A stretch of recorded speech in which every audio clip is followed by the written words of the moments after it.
गरीब भाभी के बर्थडे पर आई दो अमीर ननंद। कहाँ हो तुम दोनों? मुझसे बच नहीं सकती। हाँ, शायद इधर हो, अभी आ रही हूँ। ओ, भाभी को कैसे पता लग रहा है? इशिता, मैं इधर जा रही हूँ, तो उधर जा। ओह, ये दोनों भी ना। पति शोभिता के पीछे ही होता है और दोनों नंद सास के पीछे छुप जाती हैं। इतने में शोभिता सास को पकड़ आंखों से पट्टी निकालकर चिल्लाती है, मैं जीत गई, मैं जीत गई। ओह नो, माँ जी, ये तो आप हैं। आप हट जाती, आप थोड़ी ना खेल रही थी। ये रही तेरी दोनों ननंद मेरे पीछे छुप रही थी, इसीलिए तो तूने मुझे पकड़ लिया। ओफो माँ, आपने क्यों बताया? अच्छा खासा हम जीत रही थी। ऐसे कैसे जीत जाते? पट्टी तो उसने खोल ली थी और माँ को पकड़ लिया। अब मैं थक गया हूँ शोभिता, मुझे अपने हाथ की चाय पिला दो। ठीक है, मैं अभी आपके लिए चाय बना कर लाती हूँ और साथ में पकौड़े भी। नहीं नहीं, पकौड़े तो मत बनाना। ये दोनों है ना, एक चटनी तैयार करेगी और एक पकौड़े।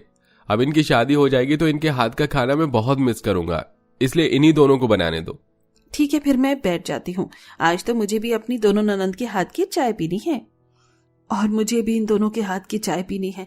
चलो, अब तुम दोनों बढ़िया सी गर्मा गर्म चाय और पकौड़े बनाकर लाओ। बस इतनी सी बात माँ, हम अभी आप तीनों के लिए गर्मा गर्म चाय पकौड़े लाते हैं। ये सुनते ही दोनों नंद अपने मॉडर्न किचन में चाय पकौड़े बनाने लगती हैं और मिक्सी में चटनी बन जाने के बाद सबको खिलाती हैं, जिसे खाकर सब बहुत खुश होते हैं। अरे वाह, मजा आ गया। कितने गजब के क्रिस्पी पकौड़े बनाए हैं तुम दोनों ने। हाँ धवल, ये तो तूने बिल्कुल ठीक कहा, और चटनी भी अच्छी बनाई है।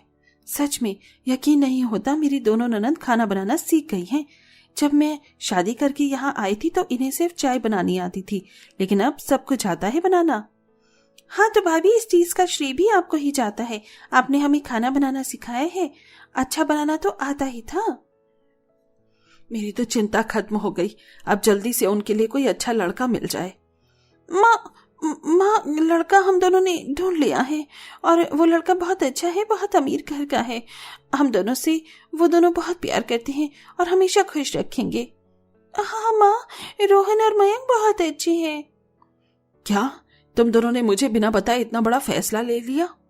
कोई बात नहीं माँ जी, आप ये तो शुक्र मनाइए कि इन दोनों ने हमें बताया, वरना आजकल की लड़कियां बताती भी नहीं है, सीधा भागकर शादी कर लेती हैं। देखो, अगर वो दोनों लड़के वाकई में अच्छे होंगे तो हम जरूर शादी करवाएंगे। आपका क्या विचार है धवल? मुझे तुम्हारी बात अच्छी लगी। हम पहले उन लड़कों के बारे में जानेंगे, फिर ही आगे बढ़ेंगे। थैंक यू भैया, हमें समझने के लिए। अरे अगर मैं तुम्हें नहीं समझूंगा तो कौन समझेगा? घर के लोग ही जब लड़कियों की बात नहीं सुनते तभी वो कोई गलत कदम उठाती हैं, जिससे सारा मामला गड़बड़ा जाता है। बिल्कुल ठीक कहा धवल बेटा तूने। शगुन इशिता अपने भाई को लड़कों के घर का एड्रेस और नंबर बता देती हैं, जिसके बाद दोनों भैया भाभी उनके घर पर जाते हैं। आलीशान अमीर घर देखकर वो खुश हो जाते हैं और लड़कों से प्यार से बात करने पर भी उन्हें इस रिश्ते पर यकीन आ जाता है। सच में आप दोनों बिल्कुल वैसे ही हो जैसे मेरी बहनों ने आपके बारे में बताया था। हाँ, आप काफी समझदार हैं और अपने बिजनेस को भी बहुत अच्छे से संभाल रखा है। तो कामिनी जी, आपका क्या कहना है? देखिए, मैं तो आपकी दोनों ननंद से पहले ही मिली हूँ और बहू के रूप में भी स्वीकार कर चुकी हूँ। आप लोगों से ही रजामंदी लेना रह गया था। तो आप बताइए, इस रिश्ते के लिए राजी हैं या नहीं? हाँ, बिल्कुल। मैं अपनी दोनों बहनों को आपके घर की बहू बनाना चाहता हूँ। पंडित जी से बात करके आप शादी की तारीख निकलवा दीजिए। जी ठीक है, लेकिन मेरी एक शर्त है। घर बार बिजनेस तो आपने देख ही लिया है और हमारा इस शहर में नाम भी बहुत बड़ा है। अब देखिए, मैं अपने दोनों बेटों की शादी फीकी से तो नहीं करवा सकती, इसलिए दहेज में आप मेरे एक बेटे को कार दे देना और दूसरे को कैश या कुछ और दे देना। मतलब ऐसा नहीं लगना चाहिए कि मैं किसी ऐसी जगह शादी कर रही हूँ कि लड़कियां मेरे बेटे के काबिल नहीं हैं। मतलब समाज समिति को आप समझते हैं मैं क्या कहने की कोशिश कर रही हूँ। ऊपर से बताऊं तो आपका शादी कैश और कार का 40 लाख में ही हो जाएगा। ये सुनते ही दोनों भैया भाभी के चेहरे की हवाइयां उड़ जाती हैं। क्या हुआ? मैंने कुछ ज्यादा कह दिया? आपकी दोनों बहनें इस बड़े से घर की मालकिन बनने वाली हैं, इतना तो हमारा हक बनता है। जी जी, बिल्कुल आपने ठीक कहा, ऐसा ही होगा। थोड़ी देर बाद बात करके दोनों भैया भाभी घर आ जाते हैं और अकेले में देविका से बात करते हैं। घर बहुत अच्छा है, लड़के भी अच्छे हैं, इंटेलिजेंट हैं, बिजनेस संभालते हैं, और हमारी दोनों बहन शादी करके उस घर की मालकिन बनेगी, तो समाज के तौर पर उसकी सास ने हमसे कैश और बेहतर शादी करने को कहा है। मैं रास्ते में हिसाब लगाता हुआ आया हूं तो करीब मेरे पास मेरी 9 लाख की सेविंग्स है। जी माँ जी, और मैं सोच रही हूँ कि मैं अपने गहने नए डिजाइन के बनवाकर उन्हें दे दूंगी, जिससे हमारा 6 लाख का खर्चा बच जाएगा और 4-5 लाख में उनका लहंगा और शादी की अरेंजमेंट हो जाएगी। बचे 25 लाख तो मैं इसका लोन ले लूंगा, धीरे धीरे करके चुका दूंगा, सब सही हो जाएगा। बस वो मैं अब आपकी रजामंदी मांग रहा था माँ, मेरी दोनों बहनों की खुशियों का सवाल है। बेटा, मुझे तो ये बहुत ज्यादा लग रहा है, पर तुम दोनों भी गलत नहीं करोगे, इसलिए मैं तुम्हारी बात को रजामंदी देती हूँ। कामिनी अगले हफ्ते ही शादी की डेट बता देती है। ऐसे में भैया भाभी बहुत परेशान होते हैं और दोनों नंद खुशी से झूमने लगती हैं। अरे वाह, हम दोनों की शादी होने वाली है, अब तो बहुत मजा आएगा। हाँ, और ये सब हमारे भैया भाभी की वजह से हुआ है। थैंक यू भैया भाभी। अरे तुम्हारी खुशी के लिए तो हम दोनों कुछ भी करेंगे। चलो शॉपिंग करने चलते हैं, शादी में इतना टाइम नहीं है। दोनों भैया भाभी अपनी बहनों को शादी की अच्छी शॉपिंग करवा देते हैं और 1 साल की गारंटी पर धवल को लोन मिल जाता है और अपनी दोनों बहनों की अमीर घर में शादी वो करवा देता है, जहां वो सुख समृद्धि से रहती हैं। वहीं 1 साल के भीतर धवल टाइम पर लोन नहीं चुका पाता, क्योंकि 2 महीने पहले उसकी नौकरी छूट जाती है और लोन भर नहीं पाता, जिस कारण बैंकर उनके घर को सील कर देते हैं और मजबूरन पूरे परिवार को सड़क पर आना पड़ता है। हे भगवान, ये क्या हो गया? धवल बेटा, शोभिता बहू कुछ तो कर। माँ, मैंने लोगों के आगे बहुत हाथ पैर छोड़े, लेकिन उन्होंने नहीं सुना। बैंक के नियम के अनुसार उन्होंने घर को सील कर दिया है। जब तक मैं पैसे नहीं लौटा देता वो घर भी नहीं देंगे। माँ जी, मेरे पास तो जोड़े हुए पैसे भी नहीं है, सारे ननद जी की शादी में लग गया, अब कुछ नहीं हो सकता, कहाँ जाएंगे रहने? देविका आंटी, आप लोगों के साथ बहुत गलत हुआ, बेटियों की शादी में कंगाल भी हो गए हो।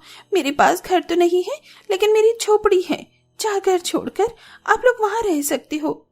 बेटी, हमारे लिए इतना करने का बहुत बहुत शुक्रिया।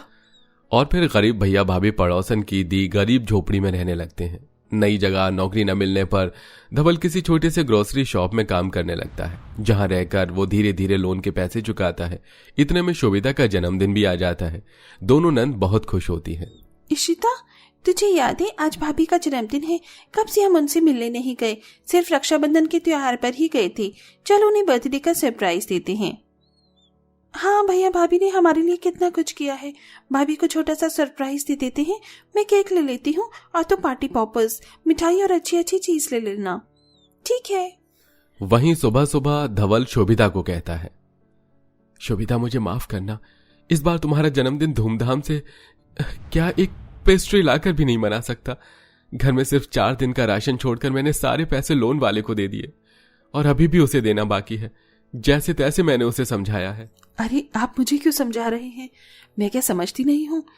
हमारी क्या स्थिति है, हम सुख में भी साथ थे और दुख में भी ऐसे ही रहेंगे, ठीक है?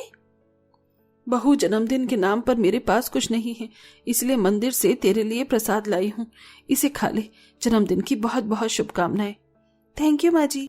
कुछ ही देर में दोनों नंद केक का सारा सामान लेकर घर पहुंच जाती हैं, जहां ताला लगा था। अरे ये घर पर ताला क्यों लगा है? अमीर घर जाकर रहने लग गई, लेकिन एक बार भी भैया भाभी के बारे में नहीं पूछा। अरे तुम्हारी शादी के चक्कर में वो लोग सड़क पर आ गए, मेरे पास जगह नहीं थी, इसलिए घर छोड़कर अपनी झोपड़ी दी है। वही है तुम्हारे भैया भाभी और माँ। क्या भैया भाभी ने हमारे लिए इतना सब किया और अब वो ऐसे हाल में है? भाभी तो अपना बर्थडे भी नहीं मना पा रही होंगी। दोनों बहनें उस घर में पहुंचती हैं और आते ही अपने भैया भाभी को गले से लगा लेती हैं।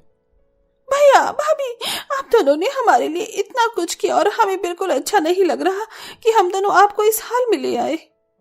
हाँ भाभी, हम तो आपको बर्थडे सरप्राइज करने आए थे, पर आपने ही हमें हैरान कर दिया। इतना कोई करता है क्या किसी के लिए? आप मना कर देते। वो तो पहले से ही अमीर थे। वैसे भी अगर हम दोनों के पति को ये बात पता चलेगी तो वो भी एग्री नहीं करेंगे। देखो, जो भी हमने किया है वो तुम दोनों की खुशी के लिए किया है, इसलिए सब भूल जाओ। हम सब ठीक हैं। और तुम दोनों अचानक यहाँ कैसे? हाँ, सब ठीक है। देख लो, कुछ ठीक नहीं है। सुनीता आंटी ने हमें सब बता दिया कि हमारी शादी की वजह से अपने लोन लिया और लोन की वजह से वो घर गिरवी हो गया। लेकिन अब हम दोनों बहनें आ गई है ना, सब कुछ ठीक हो जाएगा। आप लोगों ने सुबह से कुछ खाया? अरे तुम दोनों चिंता मत करो, हम सब ठीक हैं। यहाँ पर भी भाभी का बर्थडे मनाने आई थी ना तुम दोनों, मैं जानती थी। आप लोगों ने तो इनवाइट किया नहीं, हम सरप्राइज देने आए थे। लेकिन अब हम भाभी का बहुत अच्छे से बर्थडे मनाएंगे। लेकिन हम सब क्या लाए हैं? भाभी, ये आपका गिफ्ट। चलिए जल्दी से केक काटते हैं। Happy birthday to you, happy birthday to you, happy birthday dear bhabhi. I love you भाभी। भैया, आप दुनिया के बेस्ट भैया भाभी हो। इसी के साथ दोनों नंद अपनी भाभी का अच्छे से केक कटवाती हैं, जिससे शोभिता को बहुत खुशी होती है और दोनों नंद अपना फर्ज निभाते हुए उनका घर लोन देकर छुड़वा देती हैं और अपने भैया की नौकरी भी वापस लगवा देती हैं और फिर धीरे धीरे सब ठीक हो जाता है।